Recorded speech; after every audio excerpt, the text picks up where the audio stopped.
Hello everybody, welcome back the channel. तो अपन वापस से सीपीसी का ऑर्डर पढ़ रहे हैं, ठीक है। तो ऑर्डर 12 तक तो मैं आप लोगों को कंप्लीट करा चुका हूँ सारा। एक से लेकर ऑर्डर 12 तक सारे वीडियो आपको मिल जाएंगे। प्लेलिस्ट में जाके देखोगे ना तो वहाँ आपको सारी वीडियो मिलेंगे। और एक एक रूल मैंने अच्छे से समझाया है कि कोई कन्फ्यूज़न आपको हो ही नहीं सकती। अगर एक बार अपने ऑर्डर क्लियर करने हैं सीपीसी के तो ज़रूर देखिएगा मेरे हिसाब से, ठीक है। बहुत ईजी तरीके से समझाया है। और आज से हम वीडियो में बात करेंगे। आज से हम ऑर्डर 13 स्टार्ट कर रहे हैं, ठीक है।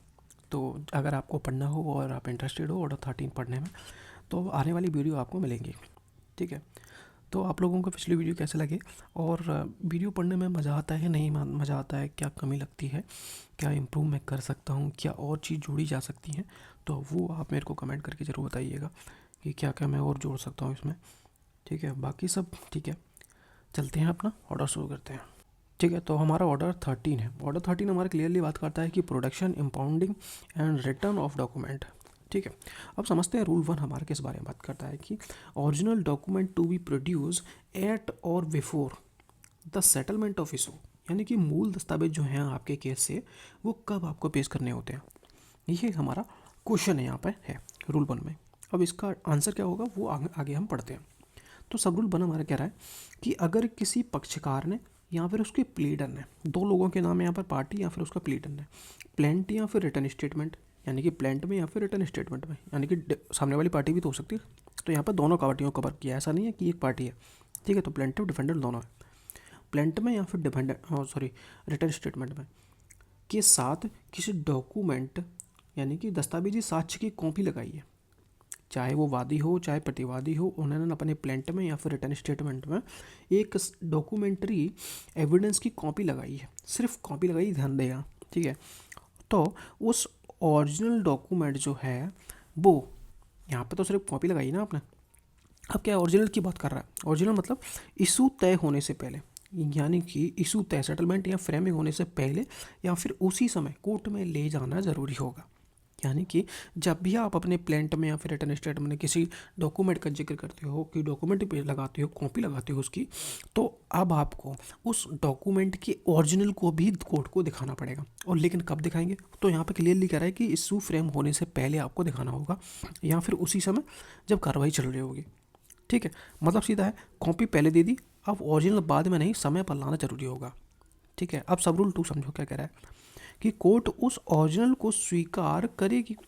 सीधी सीधी बात है कि जब वो अपना पेश कर दिया तो उसको एक्सेप्ट किया जाएगा, ठीक है। लेकिन कुछ शर्तें यहाँ पर होंगी। वो शर्तें क्या होंगी, उसके साथ में एक सही और पूरी सूची, एक्यूरेट लिस्ट, और वह सूची हाईकोर्ट द्वारा बनाए गए फॉर्मेट में बनी होगी। मतलब यहाँ पे एक डॉक्यूमेंट की लिस्ट मांग रहे हैं कि सही तरीके से लिस्ट लगाइए, जैसे कि एक लिस्ट ऑफ डॉक्यूमेंट साथ में दी जाए जिसमें साफ साफ लिखा हो कि आप कौन कौन से डॉक्यूमेंट पेश कर रहे हो। जैसे कि लिस्ट ऑफ डॉक्यूमेंट होगी, agreement to sell, receipt of 50,000 रुपये, प्रोमिसरी नोट, ये सब आपको एक तरह से सामने वाले जब भी अपना जो डॉक्यूमेंट पेश करते हो तो उसमें एक ऐसी लिस्ट भी आपको लगानी पड़ेगी, ठीक है। बिना लिस्ट के डॉक्यूमेंट देने पर कोर्ट आपको आपत्ति कर सकता है, ठीक है। तो जब भी इस तरह के डॉक्यूमेंट आपने कॉपी लगाई थी, अब आप ओरिजिनल दे रहे हो, तो उस केसेस में साथ में एक एक्यूरेट लिस्ट भी लगा देना कि कौन कौन से डॉक्यूमेंट आप दे रहे हो, ठीक है। तो सब कुछ वैलिड हो जाएगा।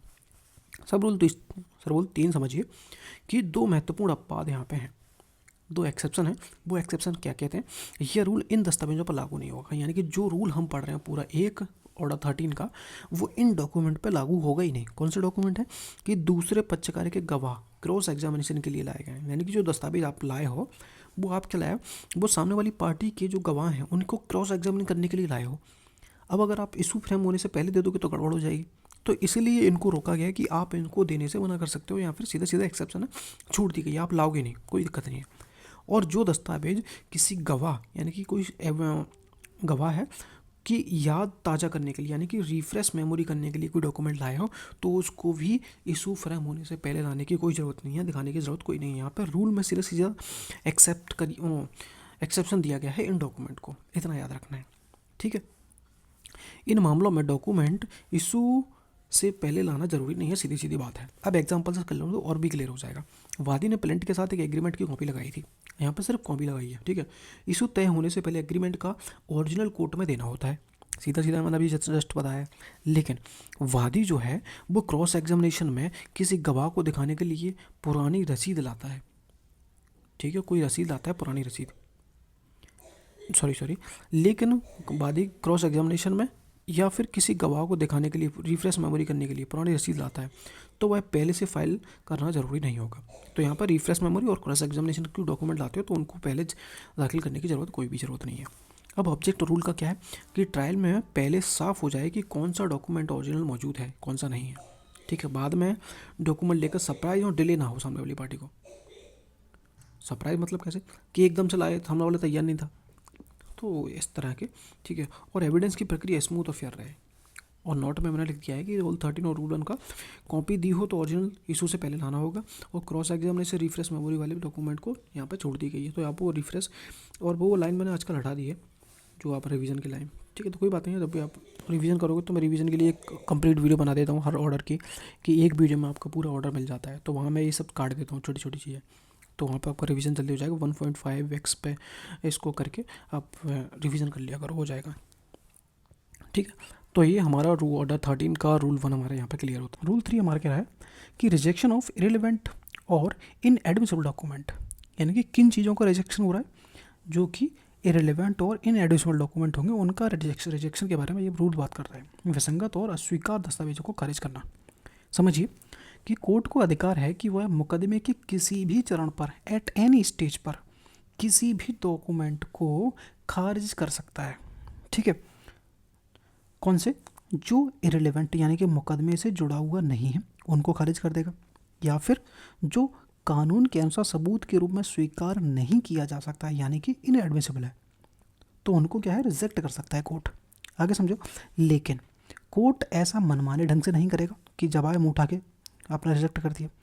उसे लिखित रूप में कारण लिखना होगा, ग्राउंड लिखने होंगे कि किस ग्राउंड पे आप इन डॉक्यूमेंटों को रिजेक्ट कर रहे हो। तो ये रीज़न भी आपको मेंशन करना होगा कि दस्तावेज क्यों खारिज कर रहे हो, ठीक है। अब मैंने दो चीज़ों का लिख दिया है थोड़ी ताकि आप लोगों को ईजी हो जाए कि इरेलीवेंट का मतलब क्या होगा। जिस दस्तावेज को केस के मुद्दे से कोई लेना देना नहीं है, जैसे कि 1 लाख रुपए की उधारी का केस है और 10 साल पुराने प्रॉपर्टी फाइल्स आप मांग रहे हो, तो यहाँ पे इस चीज़ का कोई लेना देना उस केस से, यानी इसलिए आपका रिजेक्ट कर दिया जाएगा। सेकंड समझिए, इनएडमिसिबल का मतलब क्या हुआ? जो दस्तावेज कानूनन सबूत नहीं बन सकता, जैसे कि अन स्टाम्प और अपर्याप्त तो स्टाम्प हो गया, अनिवार्य स्टाम्प दस्तावेज हो गया, तो ये सब क्या है, रिजेक्ट कर दिए जाएंगे। यानी कि अपर्याप्त है, जो स्टाम्प उस पर होना चाहिए उस तरीके से आपका जो डॉक्यूमेंट है वो स्टाम्पित नहीं है, इसलिए उसको रिजेक्ट कर देंगे। सेकंड क्या क्या, अनरजिस्टर्ड दस्तावेज, जहाँ रजिस्ट्रेशन अनिवार्य होगा, कंपलसरी होगा, वहाँ केस में अगर वो रजिस्टर्ड नहीं है तो वो क्या है, रिजेक्ट कर दिया जाएगा। कुछ अपवादों को छोड़ोगे जो कि मैटर नहीं करते अभी। एग्जाम्पल एक और समझो। वादी ने एक एग्रीमेंट पेश किया जो केस से संबंधित नहीं है या फिर आवश्यक स्टाम्प रजिस्ट्रेशन के बिना है, तो कोर्ट कहेगी यह दस्तावेज कानूनन अस्वीकार है, इसे रिजेक्ट किया जाता है और इसका कारण भी दर्ज करेगी। शॉर्ट नोट हमारा क्या कह रहा है, रूल 13 ऑर्डर 13 का रूल 3 हमारा कह रहा है कि कोर्ट किसी भी स्टेज पर, इतना याद रखना है, एट एनी स्टेज, ये एग्जाम में पूछे जा सकते हैं, जो ऑप्शनल वगैरह क्वेश्चन होंगे आपके उसमें पूछे जा सकते हैं, कि यहाँ पे क्लियरली मेंशन किया गया कि एट एनी स्टेज, किसी भी स्टेज पर अगर कोई डॉक्यूमेंट इरेलीवेंट होता है या फिर इनएडमिसिबल होता है तो उस डॉक्यूमेंट को कारण दर्ज करके कोर्ट क्या है, रिजेक्ट कर सकती है। रूल 4 हमारा कह रहा है कि endorsement on document admitted in evidence, मतलब सबूत के रूप में स्वीकार किए गए दस्तावेज, वो डॉक्यूमेंट की बात हो रही है जो डॉक्यूमेंट सबूत के रूप में स्वीकार किए गए हैं उन पर प्रष्टांकन करना होगा, इंडोर्समेंट करना होगा। किस चीज़ के लिए, आगे समझते हैं। नोट हमारा कह रहा है कि जब कोर्ट किसी डॉक्यूमेंट को एविडेंस के रूप में स्वीकार कर ले तो उस डॉक्यूमेंट पर कुछ जरूरी जानकारियाँ इंडोर्समेंट करना जरूरी होगा। वो किस चीज़ का होगा, आगे देखते हैं। सब रूल 1 हमारा कह रहा है कि क्या क्या लिखना जरूरी होगा, जो भी डॉक्यूमेंट एविडेंस में एडमिट किया गया है उस पर ये बातें जरूरी लिखी जाएंगी, जैसे कि केस का नंबर क्या है और नाम क्या है। जैसे कि सिविल सूट हमारा है और केस नंबर 45 है और 2024 का केस है, कौन पार्टी थी, राम वर्सेस श्याम, ठीक है। किसने डॉक्यूमेंट पेश किया था ये भी आपको लिखना होगा, प्लेंटिफ था, डिफेंडेंट था या फिर गवाह था, किसने बिल, अब ये डॉक्यूमेंट हो गया। अब यहाँ पे आपको एक साइड में इंडोर्समेंट करना है, ठीक है, उस डॉक्यूमेंट के ऊपर।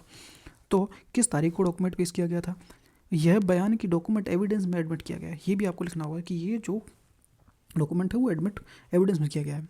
और अंत में क्या करेगा, जो जज है उस पर इंडोर्समेंट पर जो भी लिखेगा ये राम कथा, उस पर अपना साइन या इनिशियल कर देगा, ठीक है। मतलब बिना जज के जो साइन और इनिशियल हैं कि हस्ताक्षर अधूरा माना जाएगा, इंडोर्समेंट जो है वो अधूरा माना जाएगा जब तक उसके जिसके साइन वगैरह नहीं हो जाते उस पर। सेकंड सब रूल कह रहा है कि अगर ओरिजिनल की जगह कॉपी लाई गई है, यानी कि जो डॉक्यूमेंट पेश किया गया है वो ओरिजिनल है ही नहीं, वो कॉपी है, तो क्या होगा? अगर कोई कॉपी है, कभी कभी ऐसा होता है कि डॉक्यूमेंट किसी बुक, अकाउंट, रिकॉर्ड की एंट्री है। आप पूरी बुक और अकाउंट तो कोर्ट में पेश नहीं कर सकते, तो उसका जगह कोई उसकी कॉपी है। और अगला रूल जो इसका रूल 5 हम पढ़ेंगे अगली वीडियो में, के तहत ओरिजिनल की कॉपी उसकी ओरिजिनल की जगह उसकी कॉपी रखी जाती है। ओरिजिनल पेश नहीं होता, उसकी कॉपी कोर्ट में पेश की जाती है। ठीक है, ऐसी स्थिति में वही सारी जानकारियाँ इंडोर्समेंट कॉपी पर भी लिखी जाएंगी और जज उस पर कॉपी पर अपने साइन वगैरह कर देगा। तो ये हमारा रूल 4 है। ठीक है, एग्जाम्पल यहाँ पर हमारा एक बार फिर से क्लियर कर देता हूँ एग्जाम्पल से, कि वादी ने एक रिसीट पेश की, कोर्ट ने उस एविडेंस में एडमिट कर लिया। अब रिसीट पर क्या लिखा जाएगा? जो रिसीट है उस पर क्या लिखा जाएगा? केस का नंबर, टाइटल, ठीक है, प्रोड्यूस बाय प्लेंटिफ जो कि राम है, ठीक है, जो भी होगा अपने केस के हिसाब से, डेट वगैरह, एडमिटेड इन एविडेंस और जज के साइन वगैरह हो जाएंगे। अब सीधा सीधा हमारा क्वेश्चन उठता है कि भाई ये इसका ऑब्जेक्ट क्या है जो हम रूल पढ़ रहे हैं? कोर्ट रिकॉर्ड साफ और व्यवस्थित रखना चाहता है, बाद में विवाद ना हो कि कौन सा डॉक्यूमेंट कब और किसने पेश किया था। रिटर्न इंस्पेक्शन के समय पहचान आसान हो सके। और शॉर्ट रिवीजन के लिए मैंने थोड़ा लाइन डाल दिया है कि ऑर्डर 13 का रूल 4 एविडेंस में एडमिट हर डॉक्यूमेंट पर case detail, producer detail, produce date और डेट और एडमिशन का इंडोर्समेंट और जज के साइन के साथ किया जाएगा। रूल 5 हमारा क्या कह रहा है? रूल 5 कह रहा है कि बुक हो या फिर अकाउंट्स हो या फिर इनका कोई रिकॉर्ड हो, उस रिकॉर्ड की एंट्री की कॉपी पर इंडोर्समेंट हो रहा है। यानी कि बुक हो गया, अकाउंट हो गया, इनकी जो भी एंट्रीज होंगी, इन रिकॉर्ड की जो भी एंट्रीज होंगी उस पर क्या है? इंडोर्समेंट करना है। समझिए क्या है? ठीक है, सब रूल 1 हमारा कह रहा है कि सोप बुक हो गई या फिर अकाउंट बुक हो गई, उसकी कोई एंट्री है। अगर कोई डॉक्यूमेंट जो एविडेंस में एडमिट हुआ है, सोप बुक है, लेटर बुक है, डेली अकाउंट्स, रनिंग अकाउंट्स की एंट्री है, ठीक है, वो एविडेंस में एडमिट हो गया है। क्या है वो है बुक सोप है, लेटर बुक है, डेली अकाउंट्स हैं या रनिंग अकाउंट्स की एंट्री है, ठीक, उसमें एंट्रीज वगैरह दी हैं, तो उसका एविडेंस में एडमिट हो जाता है। तो जिस पार्टी की तरफ से वह बुक पेश की है, जिस भी पार्टी ने ये डॉक्यूमेंट पेश किए होंगे, वह उस एंट्री की कॉपी पर, जो भी आप लाए हो कॉपी एंट्री की कॉपी पर कोर्ट को दे सकती है। ठीक है, पहले तो आपको कोर्ट को देना है, आगे क्या होगा? मतलब पूरी भारी भरकम वही खाता जो होता है उसको कोर्ट में लाने की ज़रूरत नहीं है, एंट्री की सर्टिफाइड कॉपी काफ़ी होती है उस केसेस में। ठीक है, तो सर आपको उसकी कॉपी देनी है। अब आगे देखते हैं क्या होगा। सेकंड रूल सब रूल कहता है कि पब्लिक रिकॉर्ड या फिर थर्ड पार्टी की बुक, यानी कि जो रिकॉर्ड है वो एक तो पब्लिक रिकॉर्ड हो या फिर किसी थर्ड व्यक्ति का कोई रिकॉर्ड हो। जैसे कि अगर कोई एंट्री है पब्लिक रिकॉर्ड, जैसे कि लैंड रिकॉर्ड हो गया, बर्थ रजिस्टर हो गया, उसकी कोई रिकॉर्ड है, ठीक है, उसकी कोई एंट्री है, या फिर किसी तीसरे व्यक्ति यानी कि जो पार्टी नहीं है उसकी बुक या अकाउंट्स की एंट्री है, तो कोर्ट कह सकती है कि एंट्री की कॉपी लगा दी जाए। ठीक है, अब भी अगर पब्लिक रिकॉर्ड हो सकता है या फिर किसी थर्ड व्यक्ति का है तो वो एंट्री की कॉपी मांग लेगा आपसे कोर्ट। कॉपी कौन देगा? समझिए, सब यहाँ का फर्स्ट वन कहता है कि अगर ऐसा रिकॉर्ड पार्टी ने पेश किया है, जो भी रिकॉर्ड होगा, पब्लिक रिकॉर्ड हो या फिर किसी थर्ड व्यक्ति का जो भी रिकॉर्ड है, अगर किसी पार्टी ने पेश किया है तो वही पार्टी उसकी सर्टिफाइड कॉपी भी आपको कोर्ट में जमा करेगी। ठीक है, सिंपल सा हो गया, इसमें कुछ नहीं। बी हमारा कह रहा है अगर कोर्ट ने खुद डॉक्यूमेंट मंगवाया है, जो रिकॉर्ड हैं वो पब्लिक रिकॉर्ड है या कुछ थर्ड व्यक्ति का है, वो अगर कोर्ट ने खुद मंगाया, सुई मोटो वगैरह लगा के कुछ ने खुद मंगवाया, तो उस केसेस में उसकी कॉपी कौन देगा? कोई भी पार्टी, चाहे वो वादी हो चाहे प्रतिवादी हो। इसके लिए मैंने लिखा था कि जैसे ही कोर्ट के सामने कोई डॉक्यूमेंट प्रोड्यूस किया जाता है तो कोर्ट उसमें देखेगी कि हाँ भाई ठीक ठाक लग रहा है, और उसके बाद उसको रिकॉर्ड में लगाने के लिए गएगी। तो दोनों में से कोई भी पार्टी को कह सकती है, चाहे वो वादी हो चाहे प्रतिवादी हो। सब रूल 3 क्या कह रहा है? सब रूल 3 कह रहा है कोर्ट क्या करेगी उस डॉक्यूमेंट के साथ, उस कॉपी के साथ, जब एंट्री की कॉपी दी जाती है, जब भी आप एंट्री की जो कॉपी दे रहे हो, किसी भी पब्लिक रिकॉर्ड हो गया या फिर किसी थर्ड व्यक्ति का हो गया या फिर किसी बुक वगैरह का कोई एंट्री होगी, जब भी उनकी कॉपी आप दोगे तो कोर्ट उस कॉपी को ओरिजिनल से मिलाकर जांचती है। ठीक, ओरिजिनल से मैच करेगी, हाँ भाई मैच हो रहा है कि नहीं हो रहा, जो भी आपने उसकी कॉपी दी है।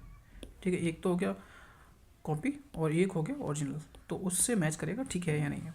कॉपी को सर्टिफाई करती है सही पाए जाने पर, यानी कि जो भी कोर्ट को सही पाया जाता है, चाहे 50 देने के बाद उसको सर्टिफाई कर देगा। कॉपी को केस के रिकॉर्ड में रखने के लिए ऑर्डर कर देगा, भाई दोनों को अपने अपने रिकॉर्ड में लगा लीजिए, ठीक है। तो रिकॉर्ड में रखने के लिए बोल देगा।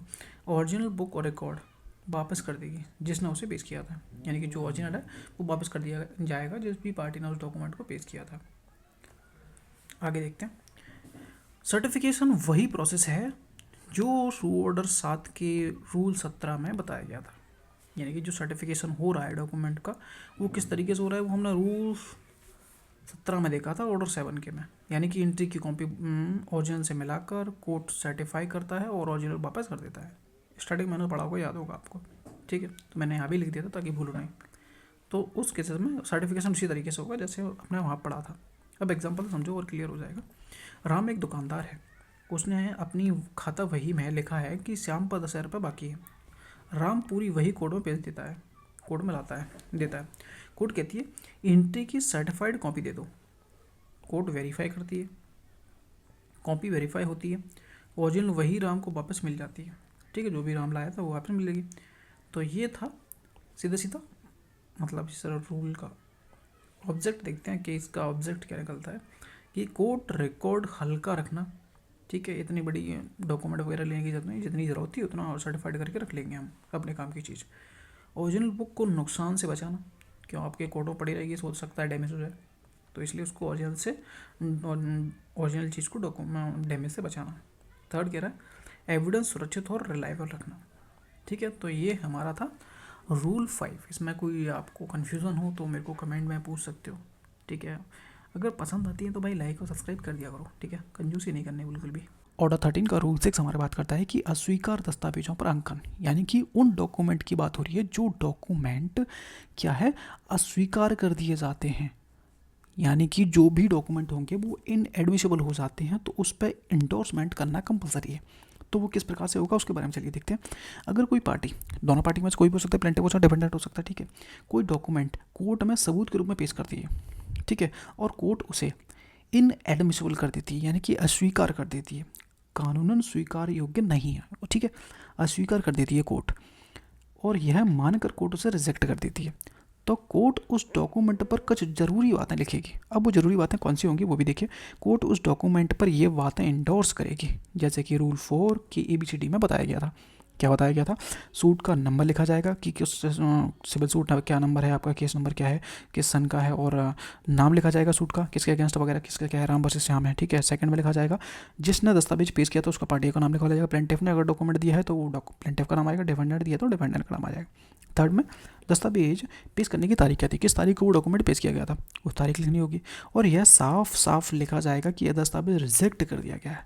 उस डॉक्यूमेंट के नीचे जो भी होगा इंडोर्स करके लिखा जाएगा कि जैसे rejected as a inadmissible in evidence, यानी कि जो डॉक्यूमेंट है वो इनएडमिसिबल में रिजेक्ट कर दिया गया है, ठीक है।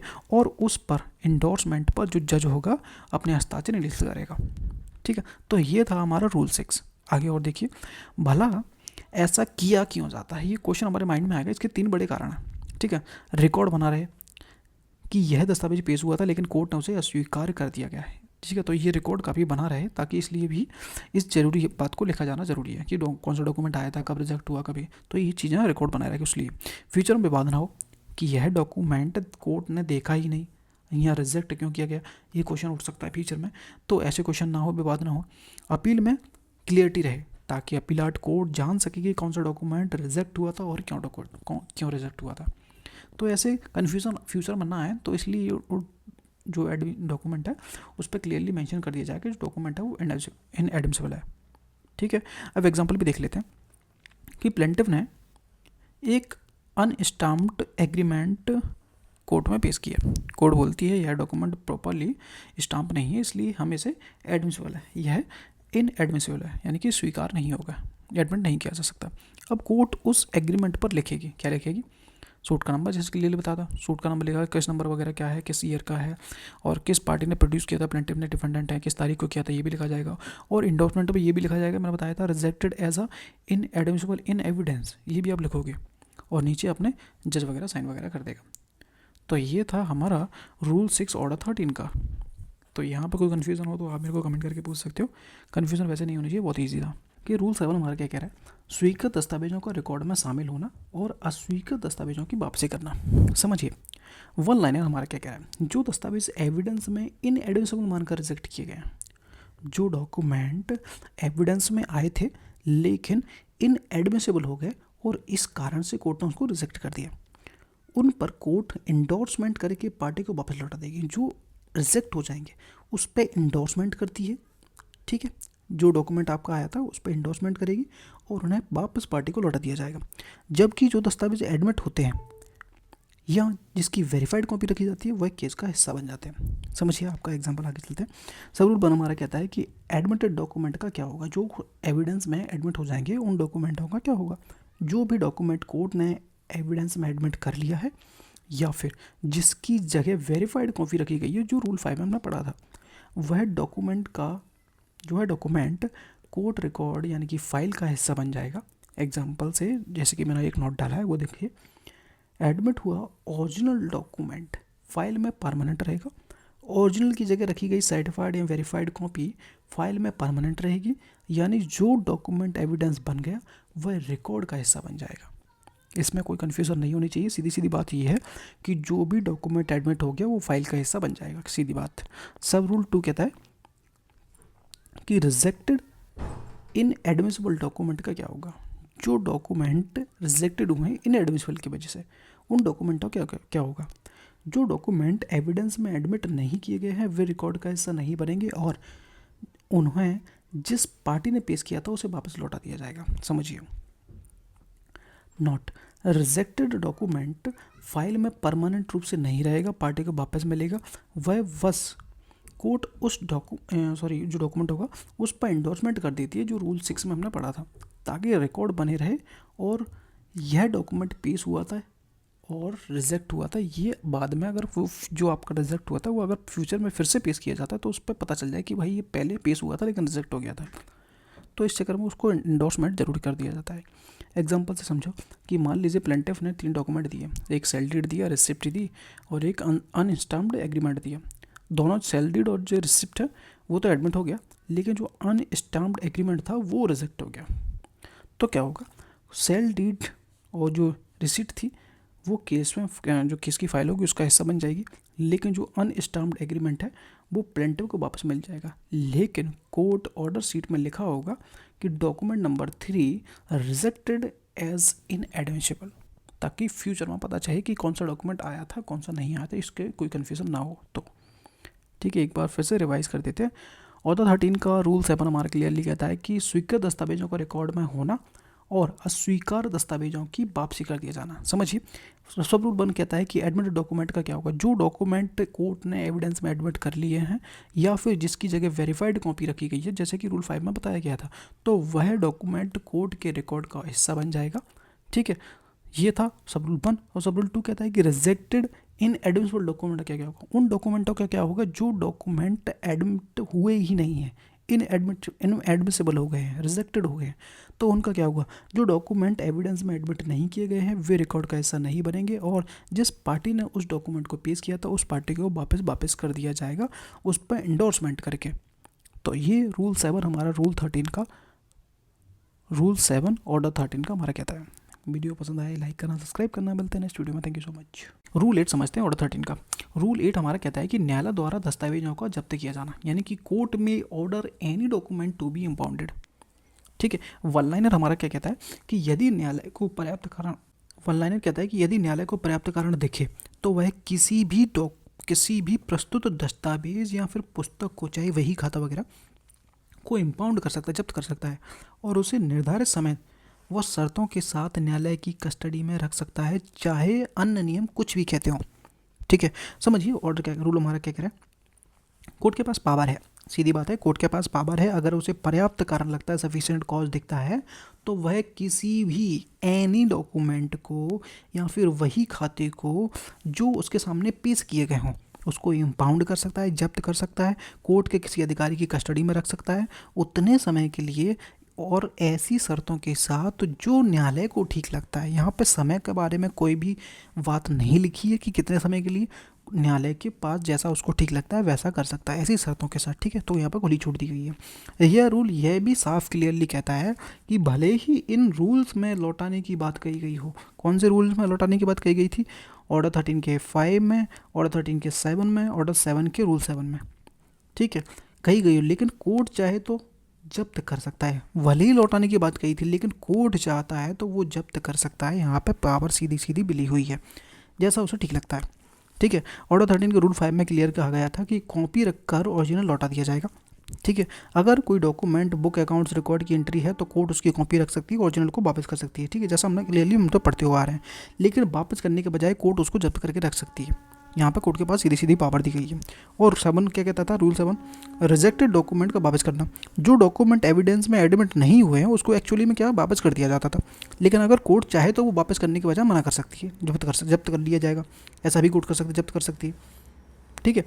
और 17 कहता है, ऑर्डर 7 का रूल 17 कहता है कि कॉपी वेरीफाइड करके ओरिजिनल लौटा देना। मतलब कि जब एंट्री की कॉपी रखी जाती है तो उसे ओरिजिनल से मिलाकर वेरीफाई किया जाता है और फिर ओरिजिनल वापस कर दी जाती है, जो एक्चुअल मालिक होगा उसको वापस कर दी जाती है। लेकिन अगर कोर्ट को लगता है कि इसको जब्त करना ठीक रहेगा तो वो उसको जब्त करके रख सकती है, ठीक है। फिर भी कोर्ट चाहे तो किसी भी डॉक्यूमेंट को इम्पाउंड कर सकती है। समझ गया होगा? आगे देखते हैं। यानी यह जो रूल है, रूल 8 जो है ओवरराइड करता है पिछले जो हमने रूल देखे हैं, ये वाले 5, 7 और 17 ऑर्डर 7 का, उनको ओवरराइड करता है। यानी कि वो नीचे रहेंगे, ये वाला रूल उनके ऊपर रहेगा, ठीक है, ठीक है।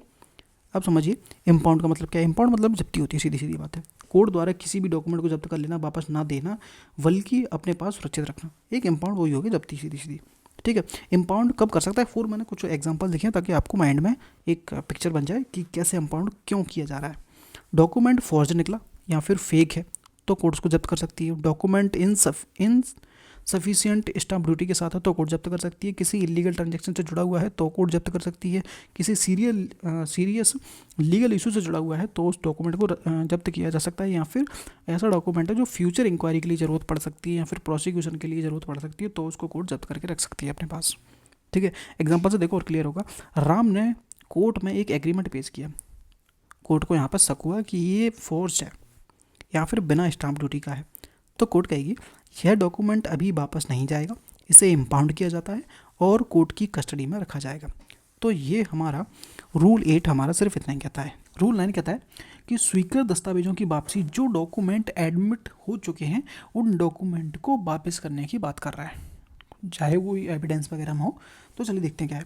नोट पहले क्या कह रहा है, जो डॉक्यूमेंट एविडेंस में एडमिट होकर केस का रिकॉर्ड का हिस्सा बन चुके हैं वह तुरंत वापस नहीं मिलते, बल्कि केस और अपील के बाद वापस मिलता है, ठीक है। वन लाइनर समझा जाए तो वन लाइनर हमारा कहता है कि रूल 9 के अनुसार एविडेंस में एडमिट किए गए डॉक्यूमेंट जनरली क्या है, सूट और अपील के निपटारा हो जाने के बाद लौटाए जाते हैं, परंतु सर्टिफाइड कॉपी और अंडरटेकिंग देने पर उन्हें पहले भी लौटाया जा सकता है जब तक वे इम्पाउंडेड ना हो, यानी कि वो जब्त ना हो।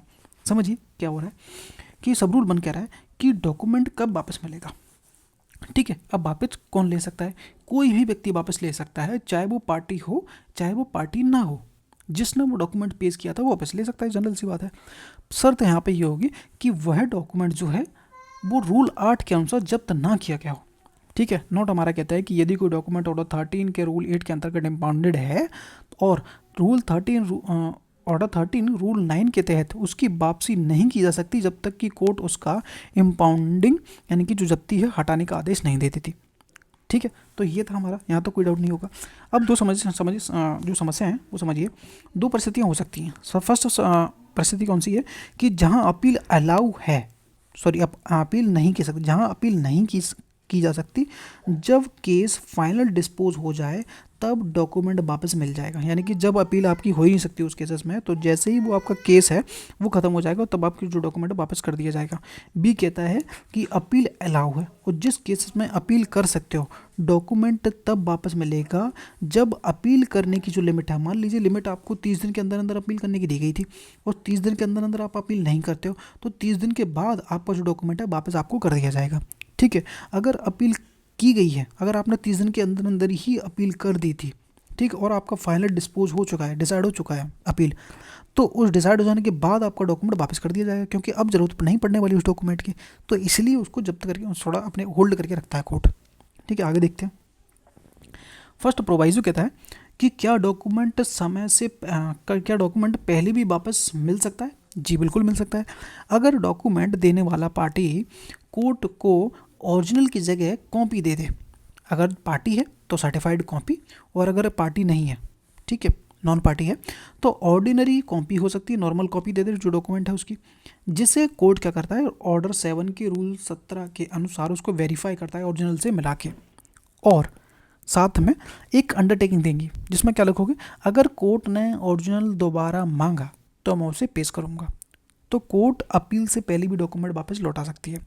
अब सेकंड प्रोवाइजो कहता है कि ऐसा डॉक्यूमेंट वापस नहीं दिया जाएगा जो डिक्री के कारण पूरी तरह से बेकार और निरर्थक यानी कि वर्ड और यूजलेस हो गया है।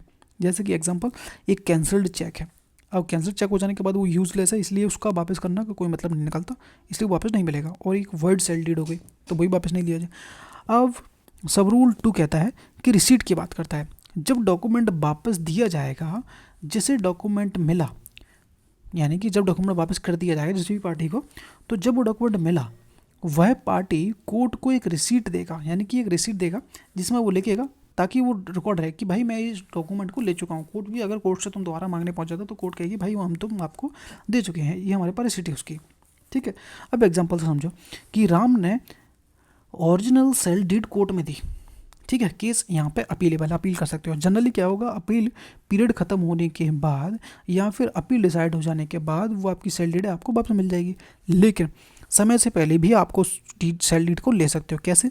उसकी सर्टिफाइड कॉपी कोर्ट को दे देते हो, या फिर और साथ में एक अंडरटेकिंग भी देना। अगर सर्टिफाइड कॉपी दी जाएगी या फिर नॉर्मल कॉपी दी जाएगी तो उस केसेस में आपको उसके साथ अंडरटेकिंग भी कंपलसरी देनी पड़ेगी, और यहाँ पर जोड़ा गया है। ठीक है, और अंडरटेकिंग दे देते हो तो कोर्ट उसे पहले भी उस सेल डीड को लौटा सकती है। तो ये हमारा था रूल 9 ऑर्डर 13 का।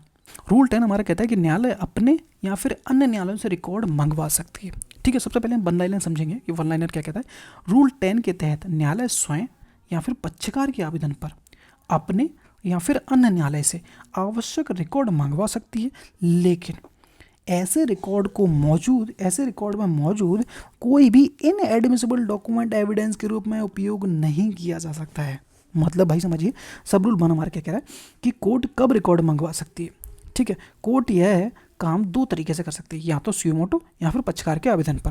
ठीक है, सुमोटो कब होगा? अगर कोर्ट को लगता है कि किसी पुराने केस या फिर रिकॉर्ड को देखना जरूरी है अपने केस को सुलझाने के लिए, तो वो सुमोटो उसके डॉक्यूमेंट को मंगवा सकती है, या फिर किसी पार्टी के आवेदन पर, चाहे वो प्लेंटिफ करे चाहे वो डिफेंडेंट करे, उसकी रिक्वेस्ट पर डॉक्यूमेंट मंगवा सकती है, चाहे वो रिकॉर्ड वगैरह मंगवा सकती है।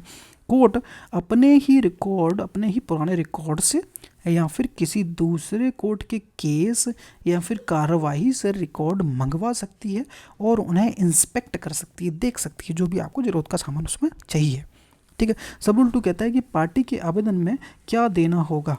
अगर कोई पार्टी चाहती है कि कोर्ट किसी दूसरे कोर्ट का रिकॉर्ड मंगवाए, तो उसे आवेदन के साथ में एक एफिडेविट देना होगा, आवेदन प्लस में एक एफिडेविट, जिसमें साफ साफ आपने लिखा होगा कि वह रिकॉर्ड इस केस में क्यों ज़रूरी है। यानी बंद कर दो भाई साहब।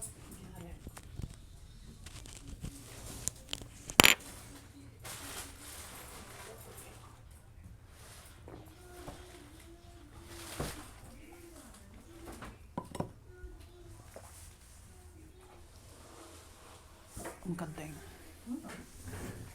हो गई।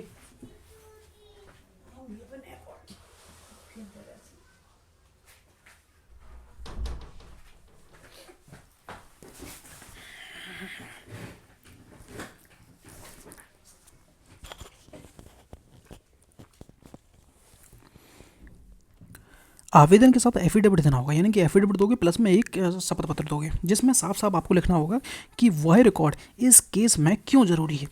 यानी उससे केस का फैसला करने में कौन सी मदद मिलेगी, क्या मदद मिलेगी, वो भी आपको क्लियरली मेंशन करना होगा। ठीक है, वह रिकॉर्ड की सर्टिफाइड कॉपी आप क्यों नहीं ला सकते हो, ये रीज़न भी आपको कोर्ट को बताना होगा कि वह ज़्यादा समय लग जाएगा अगर मैं वहाँ लेने जाऊँगा तो, या फिर ज़्यादा मेरा खर्चा हो जाएगा इसलिए। तो आपको सब कुछ रीज़न लिखने होंगे। फिर यह बताना होगा कि न्याय के लिए ओरिजिनल डॉक्यूमेंट देखना बहुत ज़रूरी है, कॉपी से काम नहीं चलेगा। ठीक है, मतलब सीधा सीधा ये है कि बेवजह कोर्ट रिकॉर्ड नहीं मंगवाएगी, पार्टी को रीज़न दिखाना पड़ेगा।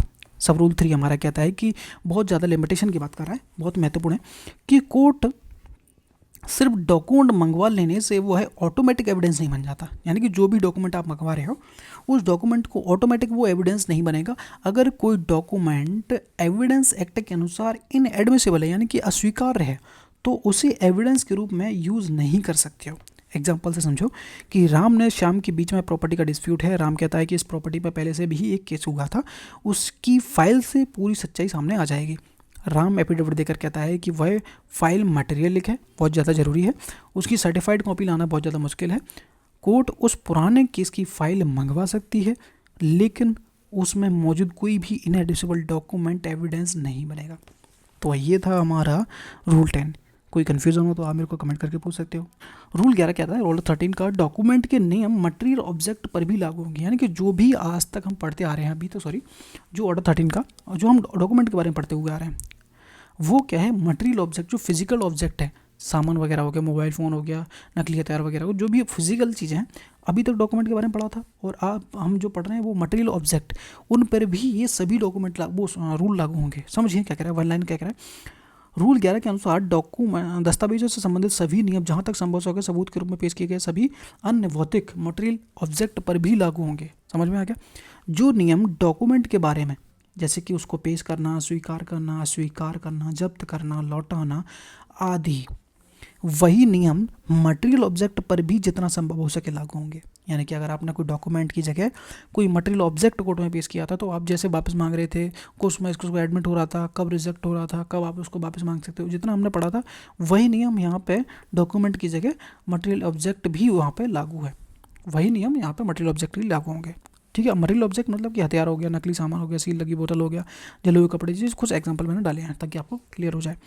ठीक है, अब नोट है कि इसका प्रैक्टिकल मतलब क्या है। अगर कोई मटेरियल ऑब्जेक्ट कोर्ट में पेश किया जाता है तो कोर्ट उसे एडमिट और रिजेक्ट कर सकती है, जरूरत पड़े तो इम्पाउंड भी कर सकती है, जब्त कर सकती है और उचित समय पर उसकी वापसी कर सकती है, वैसे ही जैसे डॉक्यूमेंट के साथ किया जाता था। ठीक है, जब तक हमने अपनी पिछली वीडियो में पढ़ा था।